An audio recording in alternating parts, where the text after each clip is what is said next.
ಶನಿದೇವರ ಮಹಿಮೆ ತುಂಬ ಇದೆ ಇಲ್ಲಿ. ಈ ದೇವಸ್ಥಾನದಲ್ಲಿ ಈ ಶಕ್ತಿ ಇದರಲ್ಲಿ ತುಂಬ ಅಂದರೆ ತುಂಬ ಇದೆ. ನೀವು ನೋಡಿದ ಮಟ್ಟಿಗೆ ಇಲ್ಲಿ ಪ್ರೇತಗಳ ಸಮಸ್ಯೆಯಿಂದ ಬಳಲ್ತಾ ಇರೋರು ಕೂಡ ಬಂದಿರ್ತಾರೆ, ಹೌದಾ? ಆದ್ರೆ ಅದೆಲ್ಲ ಸುಳ್ಳು, ಮೂಢನಂಬಿಕೆ ಅಂತ ಹೇಳ್ತಾರೆ. ಏನ್ ಹೇಳಕ್ ಇಷ್ಟಪಡ್ತೀನಿ? ಇಲ್ಲ, ಯಾಕೆಂದ್ರೆ ನಾನು ಅದೇ ವಿಷಯವಾಗಿ ಇಲ್ಲಿಗೆ ಬಂದಿದ್ದು.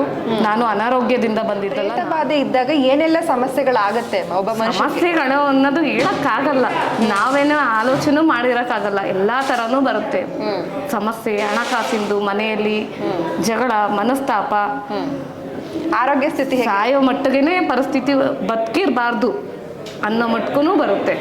ನಾನು ನನ್ನ ಮಗು ವಿಷಯದಲ್ಲೂ ಅಷ್ಟೇ, ಪ್ರತಿಯೊಂದು ಒಂದು ಆರೋಗ್ಯ ಸಮಸ್ಯೆನೇ ಆಗ್ಬೋದು. ನನ್ನ ಮನೇಲಿ ಒಂದು ಚೂರು ಪ್ರಾಬ್ಲಮ್ ಏನೇ ಆದರೂ ನಾನು ಮೊದಲು ದೇವ್ರನ್ನ ನಂಬಿ ದೇವ್ರನ್ನ ಕೇಳನೆ ಮುಂದುವರಿಯೋದು.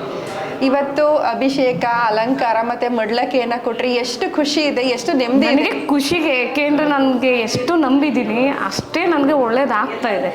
ನಾನು ಎಷ್ಟು ನಂಬಿದ್ದೀನಿ ಅದಕ್ಕಿಂತ ಇನ್ನೂ ಹೆಚ್ಚಾಗಿನೇ ಒಳ್ಳೇದಾಗ್ತಾ ಇದೆಯಲ್ಲ. ಅವರು ಹೇಗೆ ಹೇಳ್ತಾ ಬಂತು ಆ ಸ್ವಾಮಿ, ಅದೇ ಥರನೇ ನೋಡ್ಕೊ ಬರ್ತಾ ಇದೆ. ಅದರಿಂದ ಆ ಖುಷಿಗೆ ನಾನು ಇವತ್ತು ನನ್ನ ಕೈಲಿ ಏನಾಗುತ್ತೆ ಅದನ್ನ ನಾನು ಕೊಟ್ಟಿದ್ದೀನಿ ಇವತ್ತು. ಅಮ್ಮ, ಹೆಚ್ಚಿಗೆ ಹಣ ಏನಾದ್ರು ತಗೋತಾರ ಈ ಕ್ಷೇತ್ರದಲ್ಲಿ?